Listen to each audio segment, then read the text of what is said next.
नमस्ते, मैं Kumar Utpal, Limca book of world record holder, 30 पुस्तकों के लेखक। आज मैं शुरू करने जा रहा हूँ आयुध डायनेस्टी। आप लोग कंफ्यूज नहीं करेंगे, दो वंश है, एक आयुध वंश है और एक योद्धे वंश है। दोनों में बहुत सारे बच्चे कंफ्यूज होते हैं आयुध और योद्धे में। मैं आपको बता रहा हूं कि जो अभी हम बतलाने जा रहे हैं, जिस पर अभी वीडियो बनाने जा रहे हैं, उसका नाम है आयुध डायनेस्टी। और आयुध डायनेस्टी है हर्ष के काल के बाद का है यह वंश। और योद्धे जो है आपको बता देते हैं, वह है आपको मौर्य काल के बाद का, और वह जो आपको हरियाणा के क्षेत्र के राजवंश का है। और यह जो है कनौज के क्षेत्र का है, मुख्य केंद्र कनौज था। तो मैं आपको बता रहा हूं कि यह आयुध वंश की शुरुआत कहाँ से हुई और इसका नाम आयुध कैसे पड़ा, इसमें कौन कौन से शासक हुए, और इसका जो प्लेस है, जो सबसे महत्वपूर्ण है इसका प्लेस, वह है कनौज। कनौज में यह शाकेंद्रण इनका कैसे हुआ, मीन्स वहाँ पर प्रमुख रूप से ये कनौज में क्यों रहे, और कनौज के प्रति अन्य जो राजा थे उस समय के समकालीन राजा थे, जैसे गुर्जर प्रतिहार जो गुजरात और राजपूताना के क्षेत्र के वंश थे, उनकी भी नज़र इस कनौज पर थी। पाल किंग जो बंगाल में अवस्थित थे, उनकी भी नज़र इस पर थी। और राष्ट्रकूट जो थे दक्षिण भारत के, दक्कन के, उनकी भी नज़र इस पर थी। आखिर क्या कारण था कि कनौज पर ये तीन बड़े राजवंश का ध्यान था? तो मैं उस संदर्भ में भी चर्चा करूंगा, कनौज का क्यों इम्पोर्टेंस इतना था, और यह जो है कनौज का किन किन नामों से जाना जाता था। इन सभी चीज़ों पर आज समुचीन व्याख्यात्मक शोधपरक मैं आपको इस पर चर्चा कर रहा हूँ, क्योंकि यह शोध का विषय है, यह मनयोग का विषय है, और इसमें आपको ध्यान देने योग्य है, क्योंकि इस पर बहुत कम सामग्री उपलब्ध है। लेकिन मैंने संक्षिप्त रूप से यहाँ दे रहा हूँ, इस पर काफ़ी और भी शोध मेरा चल रहा है। और जो वंश को लोग कम जानते हैं और उसका इतिहास में बहुत चर्चा है, बहुत इम्पोर्टेंस है, लेकिन उस पर लोग अभी खोज नहीं किया, वैसे वैसे वंश को मैंने चर्चा किया है। जैसे उद्र वंश है, उद्र वंश की बहुत बड़ी इम्पोर्टेंस है, और यह एक काल नहीं, सर्वकालिक और सार्वभौमिक रहा। इसके बावजूद भी उस पर इतिहास की मटेरियल बहुत कमी है। मैं कई इस पर वीडियो बनाए हैं, और उस पर किताब लिखने के लिए कई लोग आग्रह भी कर रहे हैं, साग्रह अनुरोध कर रहे हैं कि आप लिखिए। अब देखिए आगे क्या होता है। लेकिन यह जो है, ये भी बहुत शोधपरक आपको विषय वस्तु है, और इससे पूछे जाते हैं, और यह बहुत महत्वपूर्ण है। आइए कि इसका सबसे पहला मैं आपको यह कहना चाहता हूँ, आयुध डायनेस्टी क्यों पड़ा। मैं आपको बता रहा हूँ, इस आयुध डायनेस्टी के एक छोटे सामंत के रूप में एक राजा थे जिसका नाम वीर सिंह था। उनका नाम है वीर सिंह। और हर्षवर्धन के बाद का जो काल रहा, उसमें यशोवर्मन नाम के एक राजा थे, वह बहुत ही प्रसिद्ध रहे, उन्हीं के यह सामंत थे। संजोग से यह शाम के समय जंगल से गुजर रहे थे, और वह अपने जो कनौज है वापस आ रहे थे। तो उन्होंने देखा कि एक महिला को बाघ की टोली, टाइगर की टोली जो है उसको खींच करके ले जा रहा, वह चिल्ला रही है, और जंगल के लोग देख रहे हैं लेकिन कुछ कर नहीं पा रहे हैं, क्योंकि वह समूह में थे, कई समूह में थे। लेकिन यह वीर सिंह को रहा नहीं गया और वह अपने रथ से आक्रमण उस पर बोल दिए, और जिसके चलते कई बाघों को उन्होंने पराजित भी किया और मारा भी। लेकिन उनके पास तीर की कमी हो गई और जिसके चलते बाघों ने इन पर आक्रमण कर दिया। उस महिला को तो जान ये बचा दिया और वह जान बचा करके महिला तो वहाँ से निकल भाग गई। लेकिन इन पर भी वो लोग कुछ जो बाघ बचे हुए थे वह इन पर टूट पड़े, तीर इनकी घट गई थी। वहाँ के जंगल के लोग इनका समर्थन किए, लेकिन इसके बावजूद भी यह घायल हो गए और जबकि 6-7 बाघों को इन्होंने मार डाला था। और इसीलिए कुछ दिन इलाज में रहे कनौज। वहाँ के जंगल के जो जनजाति लोग थे वह इनको अपने से ले आए। रथ भी इनका टूट चुका था, वो अपने से ले आए और वह यहाँ पर कनौज में इनको राजमहल में पहुँचाया, जिसके चलते कुछ महीनों के बाद मर गए। लेकिन इनको बराबर यह सताता रहा कि हमारा अगर आज हम अंतिम स्थिति में पहुंच गए हैं, आज मेरे पास आयुध रहता। आयुध मीन्स होता है उस समय के आयुध है तीर, धनुष, भाला, तलवार वगैरह मेरे पास रहते तो आज मेरी ये स्थिति नहीं होती।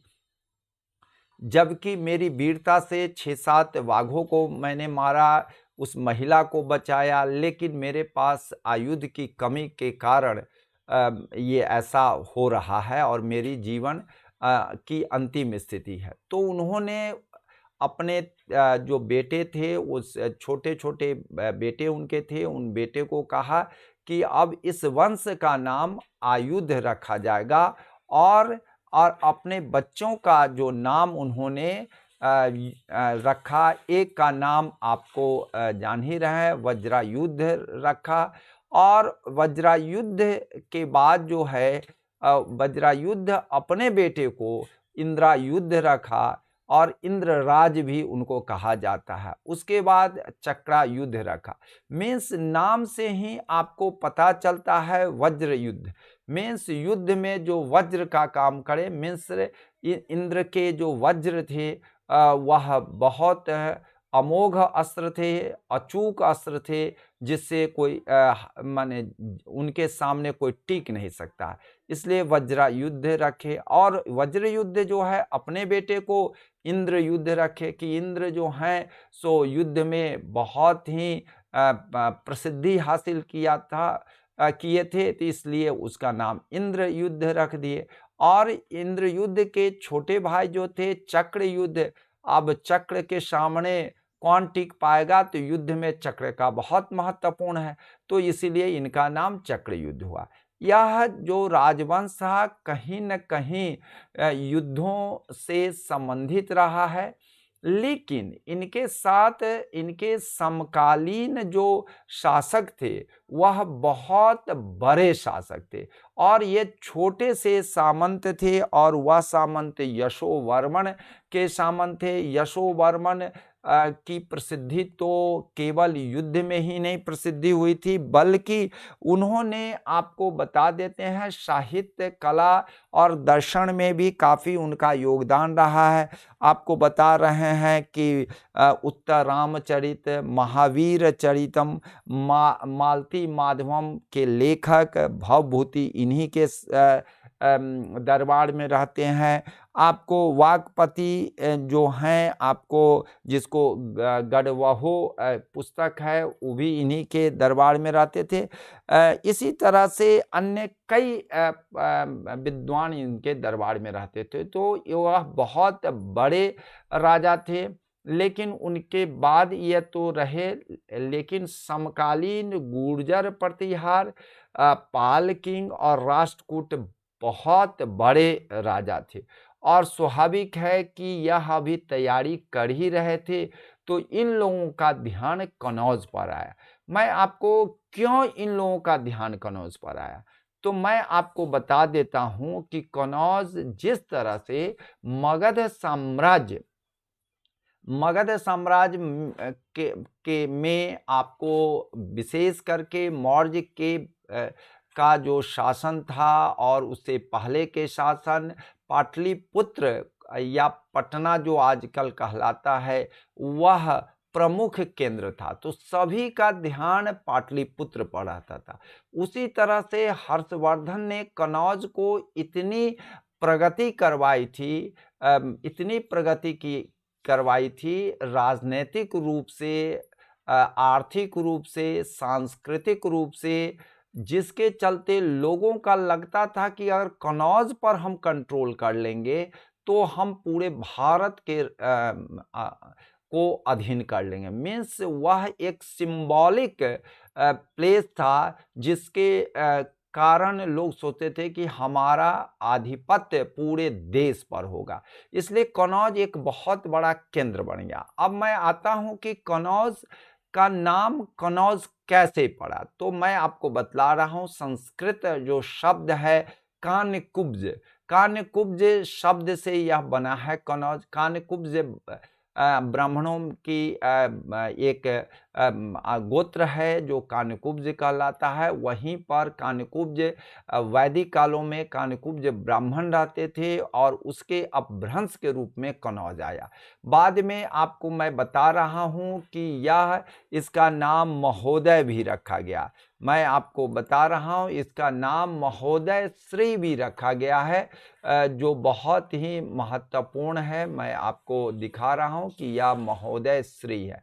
उसके बाद इसका नाम कुश स्थल भी रखा गया, क्योंकि यहाँ पर जो ये कान्यकुब्ज ब्राह्मण थे वह कुश की खेती करवाते थे, और वहाँ कुश की खेती इसलिए कि पूजा पाठ में कुश का महत्व था, इसलिए कुश स्थल के रूप में जाना जाता था। मैं आपको बता रहा हूँ यह तो भारतीय साहित्यकार और भारतीय जो लेखक हैं, इतिहासकार हैं, उनकी बात मैं कर रहा हूँ।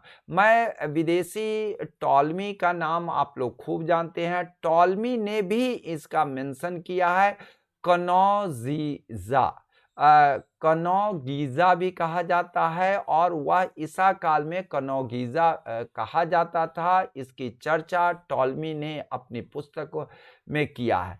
और यह जो है मैं आपको बता रहा हूँ, यह 500 वर्षों तक कनौज जो है यह बहुत ही प्रसिद्ध रहा, जिसके कारण ट्राइपार्टाइट संघर्ष हुआ, ट्राइपार्टाइट स्ट्रगल हुआ था। मैं थोड़ा सा आपको बतला देना चाहता हूं कि कनौज का इम्पोर्टेंस वह वही था जो विश्व में बेबीलोन का था। बेबीलोन का जो पोजीशन था, वहाँ बहुत सारे आसपास पड़ोस के और दूर दराज के मिलिटेंट कास्ट चाहते थे कि बेबीलोन को जीत ले। अब बेबीलोन को जीत ले मीन्स हम पूरा उस क्षेत्र के राजा आधिपत्य कर ले, राज्य अधिपत्य कर ले। उसी तरह से रोम ट्यूटोनिक जो बेलिकोस जो थे, बर्बर लोग थे, वह रोम को जीतने पर सोचते थे कि हम पूरे क्षेत्र पर आधिपत्य कर ले। वही पोजीशन था बैजेंटियम का, जो साउथ यूरोप की पोजीशन था, वही पोजीशन इनका भी था।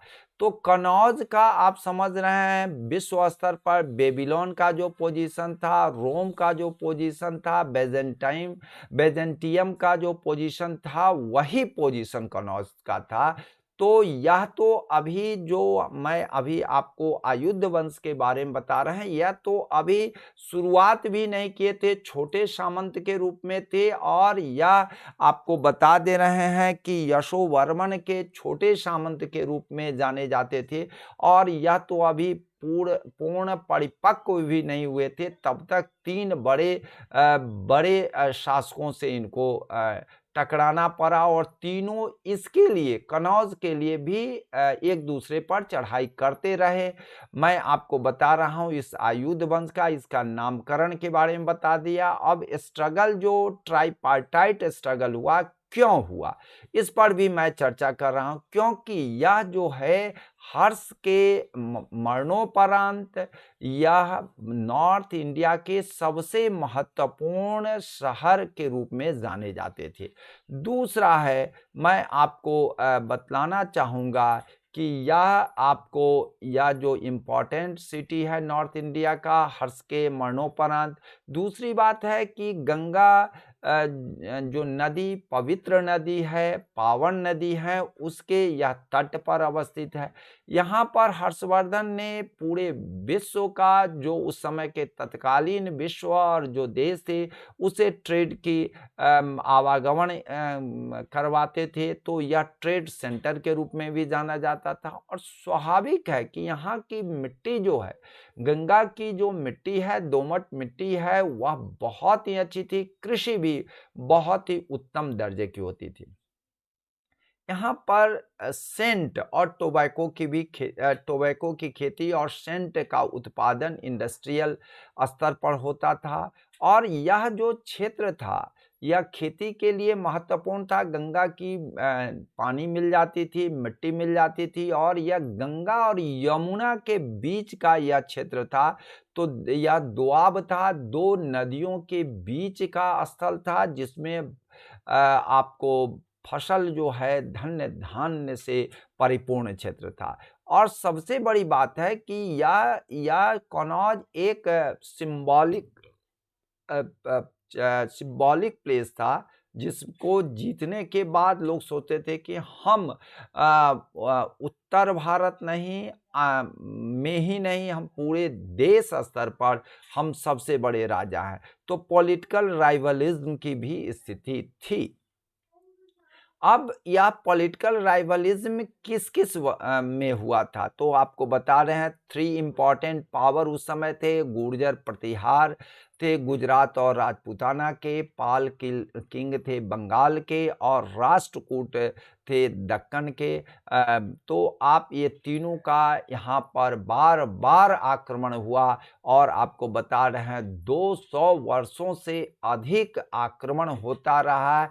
एक राजा के मरने के बाद उनके पुत्र लगातार क्रमबद्ध में लड़ाई होती रही। उसमें हर बार भारी पड़ जाते थे राष्ट्रकूट जो दक्कन के थे। लेकिन दिक्कत ये थी कि विंध्य बीच में था, और विंध्य के उस पार से आते थे, और वो लोगों का आते जीत तो जाते थे, हर बार जीतते थे, लेकिन वह टिकते नहीं थे, क्योंकि उनको दक्कन भी देखना था, और वह लौट जाते थे।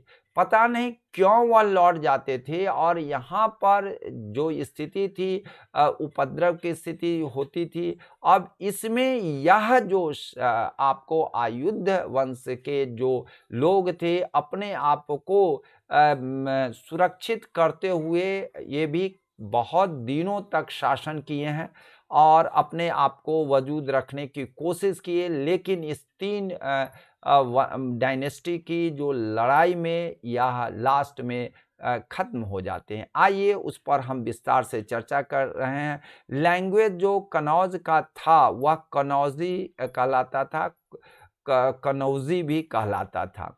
आयु डायनेस्टी भले ही शॉर्ट लिव्ड हो, आपको second dynasty of Kannauj state हो, लेकिन यह 8वीं सेंचुरी से लेके अर्ली 19th सेंचुरी तक यह कायम रहा है। मैं आपको बता रहा हूँ, इनके बारे में थोड़ा सा बतलाना जरूरी है, क्योंकि आयुध जो डायनेस्टी है, इस पर बहुत ही कम सामग्री लोग प्रस्तुत कर रहे हैं। मैं शोध कर रहा हूँ और उस पर विस्तार से चर्चा कर रहा हूँ। जैसे उद्र वंश पर भी है, कई वंशों पर मेरी शोध जारी है। योद्धे वंश पर भी जारी है, जिस पर आप लोगों को सामग्री देता रहूँगा। और इसके बाद से योद्धे वंश का करूँगा, जिससे आप लोगों का आयुध और योद्धे में अंतर नहीं, आपको अंतर स्पष्ट हो जाए। ऐसा नहीं कि अंतर स्पष्ट ही नहीं हो। बच्चों को इस ध्यान में रख करके मैं आयुध के बाद योद्धे बनाऊंगा। आयुध जो है आपको हर्ष के आपको मरणोपरांत यह स्थापित होते हैं, उसके काफ़ी दिन के बाद स्थापित होते हैं और वह मौर्य काल के बाद स्थापित होते हैं। क्षेत्र भी दोनों दो हैं, अयोध्या का हरियाणा वाला क्षेत्र है और यह जो है कन्नौज वाला क्षेत्र है। तो इससे एक बेसिक तो मैंने बता दिया है, लेकिन अगले वीडियो में जो आपको बताऊंगा अयोध्या का, तो उस पर आप लोग ज़रूर देखेंगे और कन्फ्यूज़न दूर करेंगे। आइए मैं आपको बता रहा हूँ कि यशोवर्मन, मैं अभी जस्ट बताया कि कन्नौज के पावरफुल शासक रहे हैं, बहुत महत्वपूर्ण है। यशोवर्मन पर एक किताब आई थी, वह एस एम मिश्रा जी की थी और उन्होंने लिखा था यशोवर्मन ऑफ कन्नौज। वह बहुत महत्वपूर्ण एक पुस्तक है यशोवर्मन से संबंधित जानकारी प्राप्त करने के लिए। आप लोगों से मेरा निवेदन है कि ज़रूर इस किताब को पढ़ेंगे। अगर कन्नौज के यशोवर्मन का इतिहास अगर पढ़ना चाहते हैं तो बहुत ही अच्छी शोधपरक पुस्तक है, इसको आप लोग पढ़ेंगे। मैं आपको बता रहा हूँ यह अम्मा दुंदुका भोज जो उस समय बहुत ही कमज़ोर शासक थे, ठीक है ना? और उसी समय आपको बता दे रहे हैं कि कन्नौज जो शासक थे, वह आपको आयुध थे और यह आयुध वंश जो हैं सो आपको जीते उस क्षेत्रों को और एक छोटे से क्षेत्र को ही वह आगे बढ़ाने की भरपूर कोशिश करते रहे। मैं आपको बता रहा हूँ यह लगभग भोज ऑफ कन्नौज जो है यह आप नहीं कंफ्यूज करेंगे या मिहिर भोज और भोज से कंफ्यूज नहीं करेंगे। आइए मैं आपको सबसे पहला बतलाना चाहता हूँ वीर सिंह के जो पुत्र आपको वज्र युद्ध हुआ। वज्र का मतलब होता है इंद्र के सबसे बड़े अस्त्र का नाम वज्र था और यह जो वज्र जो बना था वह दधीचि ऋषि के हड्डी से बना था और उसके सामने आपको बड़े उस समय के राक्षस थे, उसको मारा गया था। इसलिए वज्र जो था वह बहुत ही आयुध में जो आयुध है आजकल हम लोग तोप वगैरह सब कहते हैं, लेकिन उस समय का वज्र जो था वह सबसे शक्तिशाली था। मैं आपको बता रहा हूँ इसलिए इसका नाम मैंने आपको कहानी बताया था वज्र युद्ध रखा गया। और यह जो है मैं आपको बता रहा हूँ सोर्स इसके बता रहा हूँ कर्पूर मंजरी ऑफ राजशेखर जो थे, राजशेखर के कर्पूर मंजरी पुस्तक में जो यह राजशेखर ड्रामेटिस्ट थे प्रतिहार कोर्ट के प्रतिहार राजा के आपके दरबार में या first half the 10th century में रहे हैं, उन्होंने इसकी चर्चा की है। तो इसलिए कर्पूर मंजरी इसकी सोर्स पुस्तक हो गई, इसको ध्यान में आप लोग रखेंगे। वज्र युद्ध जो हैं आपको कहा जाता है कि 770 ईस्वी में 717 ईयर्स में वह जो हैं आपको ईस्वी सन में वह जो है इस आयुध वंश के फर्स्ट वास्तविक रूलर हुए, वास्तविक संस्थापक। जबकि इनके पिताजी जो थे एक छोटे से सामंत थे, लेकिन वह वीर थे और बड़ा ही जनता की सेवा करते थे। मरे भी तो सेवा करते हुए एक स्त्री को बचाने में अपने प्राणोत्सर्ग कर दिए, लेकिन हटे नहीं, डटे रहे, बाघों के एक नहीं 7-7 बाघों को हराए और उसके बाद जो है सो आयुध की कमी, तीर धनुष की कमी के कारण वह उन बाघों ने टूट पड़े, जिसके चलते इनको उस वंश का नाम इन्होंने आयुध वंश रख दिया। मैं आपको बता रहा हूँ यह जो है he was probably defeated by the Karkota king of Kashmir. उस समय आपको कश्मीर के जो किंग थे कारकोट वंश के जयपीड थे, जो आपको जयपीड विनयादित्य जो थे उनसे यह हार गए थे। लेकिन आपको बता देते हैं कि यह जो हैं कई इतिहासकार कहते हैं नहीं, वज्र युद्ध जो हैं वज्रा युद्ध जो हैं सो जयपीड विनायदित्य को हराए थे। लेकिन जो भी हो, मैं यहाँ पर उनके क्वाइन के बारे में बता दे रहा हूँ। जयपीड क्वाइन को आप देख रहे हैं, उनके काल का, जो कश्मीर के यह कारकोट वंश के यह राजा थे। आइए मैं आपको बता रहा हूँ उनके जो बच्चे थे, उसमें प्रथम बच्चे का नाम जो था वह जो था इंद्रायुध था, जिसका नाम एक दूसरा नाम इंद्रराज भी कहा जाता। आप ध्यान रखेंगे, मैं बार बार कह रहा हूँ, इंद्र वैदिक काल में इंद्र को पुरंदर कहा जाता था, और वह किलों को जीतने वाले, युद्धों को जीतने वाले राजा के रूप में, भगवान के रूप में जाने जाते थे। तो इसीलिए इनका नाम जो है इंद्रायुध, मीन्स युद्ध में इंद्र की भांति जीते, इसलिए इंद्रराज और इंद्रायुध रखा गया था। मैं आपको बता रहा हूं कि अकॉर्डिंग टू जैन हरिवंश, इंद्रायुध जो है उसमें यह चर्चा की गई है कि 783 से लेके 784 मीन 783 टू 784 में यह राजा थे। यह आपको जैन हरिवंश में इसकी चर्चा है, इसको ध्यान में रखेंगे। मैं आपको बता रहा हूँ, यही सर्वमान्य है, लोग मानते भी हैं कि 783 में यह जो है राजा बने, और यह जो है आपको लेकिन मैं आपको बता दे रहा हूँ कि यह इंद्रायुध जो हैं सो हरा दिए गए। जो राष्ट्रकूट के जो बहुत ही प्रतापी राजा थे, वह जो थे आपको ध्रुव धरवर्ष, वह जो थे बहुत पावरफुल किंग थे, उन्होंने इनको हरा दिया, इंद्रायुध को हरा दिया। और उनको ही नहीं हराया, और बल्कि वह पाल शासक धर्मपाल को भी हराया।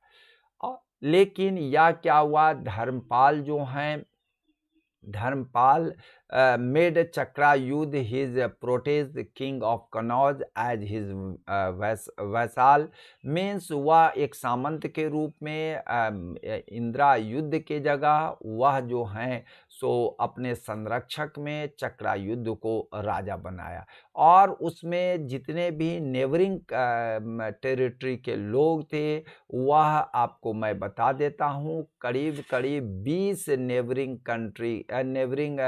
स्टेट थे। 20 किंग ने इसकी आपको स्वीकृति दी थी, जिसमें से आपको बहुत ही फेमस उस समय के 20 किंग जो थे वह इसको स्वीकृति दिए थे। मैं आपको बता रहा हूँ कि यह जो डायनेस्टी है, इस डायनेस्टी जो आपको आयुध डायनेस्टी है, इसको यह 3 जो बड़े थे, गुर्जर प्रतिहार हैं, आपको पाल हैं, आपको राष्ट्रकूट है, यह तीनों चाहते थे कि हम अपने कब्जे में रखें, अपने अंडर में रखें। मैं आपको बता रहा हूँ, अकॉर्डिंग टू डीसी सरकार, जो बहुत बड़े हिस्टोरियन रहे हैं, वह इनको कहता है he was one of the most powerful king, इनके बारे में कहा जाता है। और यह जो है, he even said that tripartite struggle of Kannauj was actually a quadruple struggle, means यह त्रिकोणीय नहीं था बल्कि चतुष्कोणीय था। और उसमें आयु डायनेस्टी के यह आपके जो राजा थे, वह उसमें आपको अपनी प्रमुखता साबित करते रहे, और उन्होंने इन सब के बीच में अपना रास्ता निकालते रहे इंद्रायुध। लेकिन यह 3 राजा जो बड़े थे, वह बड़े ही रहें और एक दूसरे को हराते रहे, लेकिन राष्ट्रकूट जो है उसमें सबसे भारी पड़ते रहे। मैं उसके बाद आपको आ रहा हूँ, चक्रायुद्ध पर आ रहा हूँ। चक्रायुद्ध जो हैं, आपको इसको थोड़ा सा ध्यान रखिएगा। इसके बाद इंद्रायुद्ध के बाद चक्रायुद्ध बने, उनके छोटे भाई बने हैं 8th century, end of the 8th century AD, according to Bhagalpur inscription, Munger inscription, and आपको जीवन पूरा कॉपर इंस्क्रिप्शन, इसमें धर्मपाल डिफीटेड इंद्रायुध। यह जो है इंद्रायुध को धर्मपाल हराते हैं और इंद्रायुध के जगह वह चक्रायुध को अपने संरक्षक में वह राज्य चलवाते हैं। और इसमें किस रूप में, तो अपने सामंत के रूप में यह चलवा रहे हैं धर्मपाल। लेकिन मैं आपको बताना चाहता हूँ यह बहुत ही धर्मपाल की बहुत ही गौरवपूर्ण विजय हुई थी। और इस विजय में आपको मैंने पहले भी बताया 20 नेबरिंग टेरिटरीज के जो राज थे, आपको राजवंश थे, डायनेस्टी थे, उन सब ने इसका समर्थन किया था। जैसे मैं आपको बता रहा हूँ, कुरु हैं, भद्र हैं, मद्र हैं, मत्स्य हैं, यदु हैं, यवना है, यतना हैं, अरंती हैं, अवंती भी उसको कहा जाता है, गंधारा है, भोज है, और अदर भी इसको समर्थन किए हैं। और उस समय एक बहुत बड़ा ग्रैंड दरबार लगाया गया था और उसमें ये सभी 20 नेबरिंग जो टेरिटरी के जो किंग थे सभी ने इसको समर्थन किया था। इसका मतलब है कि वह दरबार जो था यह भारतीय इतिहास में एक बहुत बड़ा दरबार कहा जा सकता है, जिसमें आपको चक्रायुध को राजा घोषित किया गया है। तो आयुध जो वंश के जो थे यह चक्रायुध, इनका बहुत ही नेम एंड फेम बढ़ा। लेकिन मैं आपको बता रहा हूं कि लेकिन यह जो है दोनों भाइयों के बीच में जो राइवलिज्म थी वह भी कंटिन्यूड रही। और इसके चलते अब क्या होता है मैं आपको बता रहा हूं। But then both the brothers Indrayudha and Chakrayudha started fighting for the important city of Kannauj.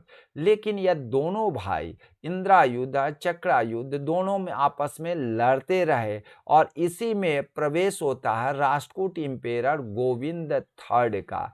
और इन्होंने इस उत्तर भारत के जो कनौज था उसको जीते हैं और धर्मपाल और चक्रायुध दोनों को हरा देते हैं। जबकि उस समय के 20 नेबरिंग टेरिटरीज जो हैं, नेबरिंग राजवंश जो थे जिसकी चर्चा मैंने किया है, सब ने समर्थन किया था। लेकिन आपको बता दे रहे हैं, आपको यह गोविंद थर्ड जो थे राष्ट्रकूट इम्पेरर, वह जो थे बहुत ही शक्तिशाली थे, उनके सामने नहीं टिक पाए, तिनके की तरह बिखर गए। इसके बाद मैं थोड़ा सा और आगे बताना चाहता हूँ। जो इस वंश के अंतिम इतिहास है वह है इसका डिक्लाइन। कैसे डिक्लाइन किया, तो मैं आपको बता रहा हूँ राष्ट्रकूट गोविंद थर्ड जो हैं सो आक्रमण फिर से करते हैं और चक्रायुध को और धर्मपाल को जो आपको हरा देते हैं। और उसमें यह जो अभिलेख है वह अभिलेख संजन अभिलेख है, जो ताम्र अभिलेख कहा जाता है, ताम्र कॉपर अभिलेख जिसको कहा जाता है। और वह आपको अमोघ वर्ष राष्ट्रकूट के थे, उन्हीं का यह संजन अभिलेख है, ताम्र अभिलेख है। उसमें यह बात की जाती है कि राष्ट्रकूट गोविंद थर्ड ने चक्रायुध को और उनके संरक्षक जो थे धर्मपाल, उन दोनों को हराते हैं। मैं आपको बता रहा हूँ the population was harassed by these इन्वेशन।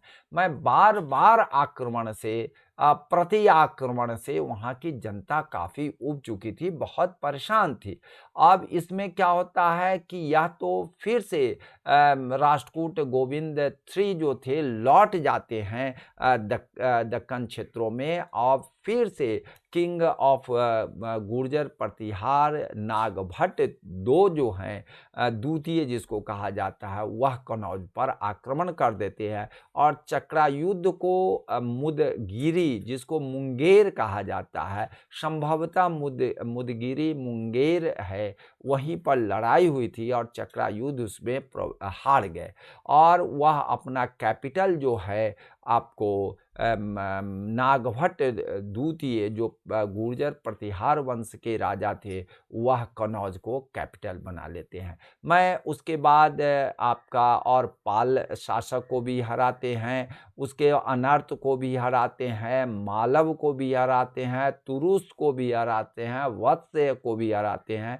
और इसके बाद से जो हैं सो यहीं पर आपको चक्रायुद्ध का अंत होता है और यह वंश आयुध वंश खत्म हो जाता है। जबकि कनौज की लड़ाई अभी यहाँ समाप्त नहीं होती है, ट्राइपार्टाइट युद्ध यहीं समाप्त नहीं होती है और इसके बाद भी कंटिन्यूड रही। लेकिन चक्रायुद्ध के खत्म होने से यह आयुध वंश खत्म हो जाता है, लेकिन यह अभी भी कंटिन्यूड है। मैं नेक्स्ट वीडियो में आपको बताएंगे योद्धे पर बताऊंगा, जिसमें आयुध और योद्धे वंश का आपका कंफ्यूजन दूर हो जाएगा। चलिए, जय हिंद, जय भारत।